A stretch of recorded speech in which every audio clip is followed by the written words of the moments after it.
Right now, a St. Landry Parish man plans on filing a lawsuit after being cited for what he says is ridiculous. Plus, lawmakers are trying to work out a deal on gun legislation and a bear sighting in St. Landry Parish. Live from Acadiana, your local news leader, this is Paz Pa 2. Good morning. Thanks for joining us. St. Landry Parish man speaking out and filing a lawsuit after getting a ticket. What's so bizarre is that the ticket was for his dog not wearing a seatbelt. News 10's Rodrika Taylor has his story. We all know you can get a ticket for not wearing a seatbelt in a car, but is it possible you can get one for your animal not wearing a seatbelt? How can that be a law that your dog is seatbelted in? You know, where does it say that the dog needs a seatbelt? This question has been on Eric Champagne's mind since he was called out of a Family Dollar store Thursday by a police officer. Champagne says someone reported that his car was swerving on the roadway, which resulted in the officer following him to the store. Kind of confused, and I went to look at the ticket. When he gave it to me, and it said careless operation and no seatbelt for your dog.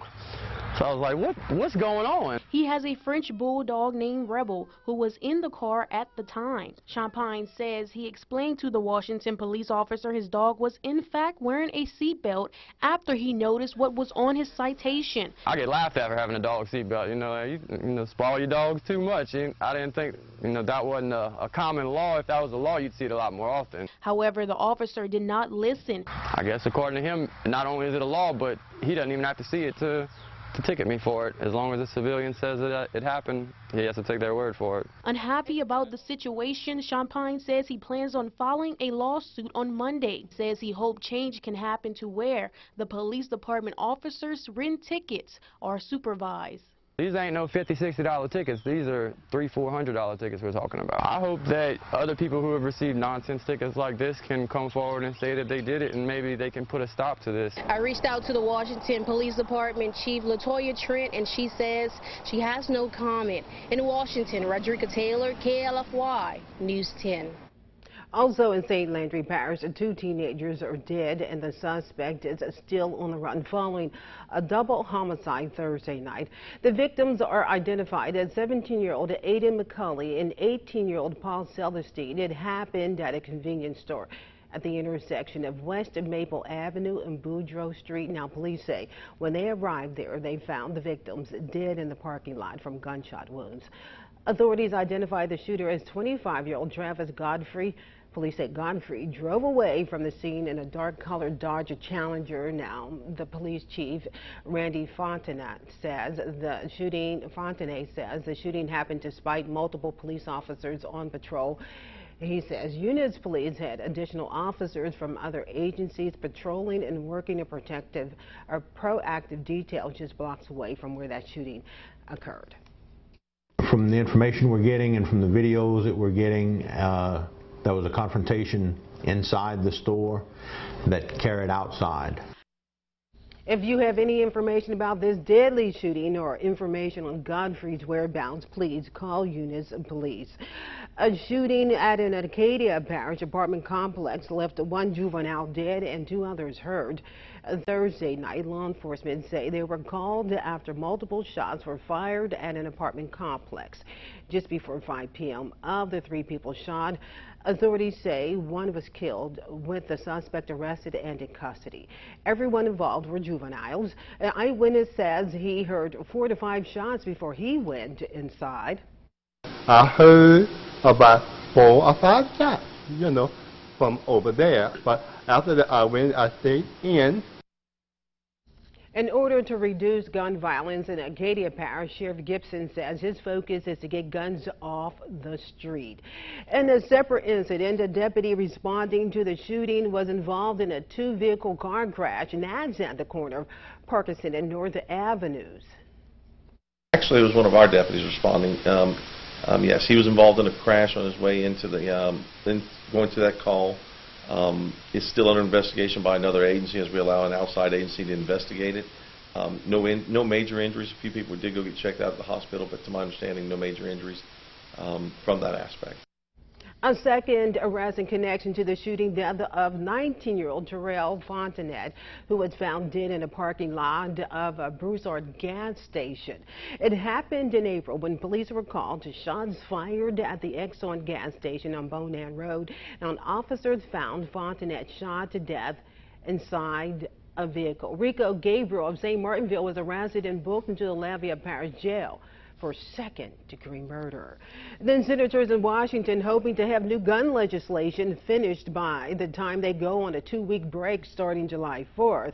But finalizing that deal is proving difficult. Skylar Henry has more. Texas Senator John Cornyn was booed during a speech to his state's Republican convention on Friday. He's a traitor! Many in the crowd are upset about his involvement in gun control negotiations back in Washington. They're coming for your ARs. Cornyn, a lead negotiator for the GOP, said he has no intention of taking guns away from law-abiding Americans. Democrats pushed for an assault weapons ban. I said no. They tried to get a new 3-week mandatory wait period for all gun purchases. I said no. Earlier this week, the bipartisan group announced a tentative deal that includes investments in mental health and school safety and enhances background checks for gun buyers under 21. We have an obligation to take real and meaningful action. But senators are struggling to come to an agreement on other issues, like how to close the so-called boyfriend loophole. It keeps guns away from those convicted of domestic violence, but only if they've been married to or lived with the victim or have a child with them. There are no excuses. First Lady Jill Biden, a teacher for nearly 40 years, urged parents and teachers at the National PTA Convention to speak up. So Congress did not act after Columbine, after Sandy Hook, after Parkland. Nothing changed. The bill does not contain some reforms that have the president's support, like bans on assault weapons and high-capacity magazines. Skylar Henry, CBS News, Washington. Meanwhile, State Attorney General Jeff Landry and the Secretary of State Cal Ardoin are appealing to the U.S. Supreme Court to overturn a ruling that the state must create a second minority congressional district. 1/3 of Louisiana's population is black, but only one of the state's 5 congressional districts is a minority district. A federal judge ordered the legislature to redraw the districts to comply with the federal voting rights law, but so far, the Republican leadership has refused to do so. Louisiana lawmakers in Washington, D.C. are hoping to save $2 billion in unspent Hurricane Katrina funding Friday. Senators John Kennedy and Bill Cassidy, along with Congressman Troy Carter, sent a letter to FEMA asking the agency to give the city of New Orleans more time to spend that money. It's earmarked for roads and infrastructure, and the deadline to use it is August of 2023. I can assure you, if there's $1 billion lying around unspent in Washington, D.C., that runs past the deadline, some of my fellow senators will pounce on that money like a ninja. And I don't want to lose this money.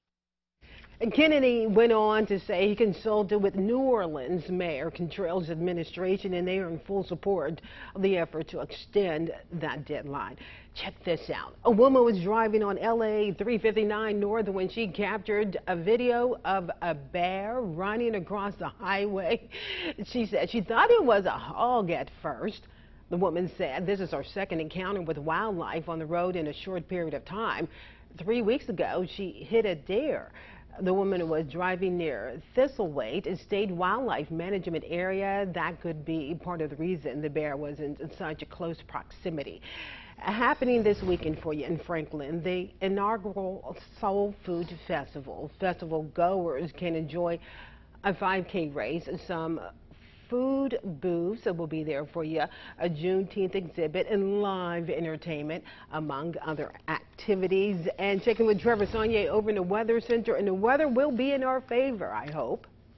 Yeah, looking pretty good for today, but like the past few days, we could see a few isolated storms out there later on this afternoon. Let's take a look at temperatures across the area this morning, sitting in the upper 70s, 77 in Lafayette, 76 in New Iberia, 76 in Baton Rouge. So a heat advisory is in effect for today for areas basically along and east of Lafayette, but you could probably include all of Acadiana in this, as those heat index values will be approaching 105 to 108 degrees later on this afternoon during peak heating, which is from about 2 p.m. until about 6 p.m. Satellite radar shows clouds in the process of trying to clear out across the area after the rain and storm activity that we saw yesterday, and we'll have more isolated storms popping up through the day today, but high pressure will be taking more control of our atmosphere through the next few days, and rain chances will be going down. So temperatures rising for this afternoon through the 80s, and notice highs will be in the mid-90s later this afternoon, around 96, 97. Isolated storms popping up through the day, maybe not as much as what we saw yesterday. We'll say about 30%. And then for tomorrow and Monday, rain chances go down into the 10 to 20% range.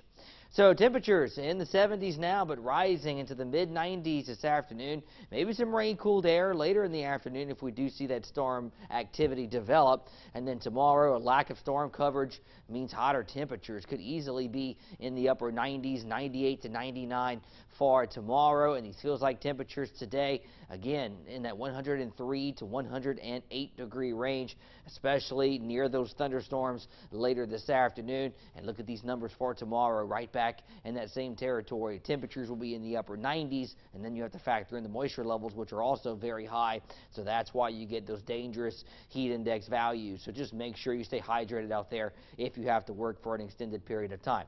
So high pressure stays anchored right overhead through the weekend and through Monday and Tuesday. It really doesn't go too far, even through Thursday and Friday. And we could be talking some big heat out there by the end of next week. Here's the latest GFS model. This is next Wednesday. Notice it is showing upper 90s. And then by next Thursday, we could be talking triple-digit heat. Right now, I'm going 100. Just based off the GFS and European models, that could be conservative if those numbers verify.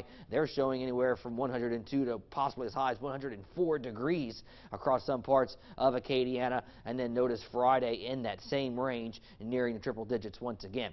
Tropical update, not too much going on across the area. We have a little disturbance down to the south, but there's only a low chance for development with that one. 97 your high today, 30% chance for storms. 7-day forecast shows hot temperatures through Father's Day and through much of next week, 98, 99 through Tuesday, and then we could be talking 99 to possibly triple-digit heat by Wednesday, Thursday, and Friday of next week. All right, thank you for that, Trevor. For more information on the stories you see this morning and more, remember, you can always log on to our website. That's KLFY.com. Coming up for you, Acadiana, a community health event was held in Opelousas. A glimpse of what took place there. That's next. Once again, good morning, Acadiana. Watch your local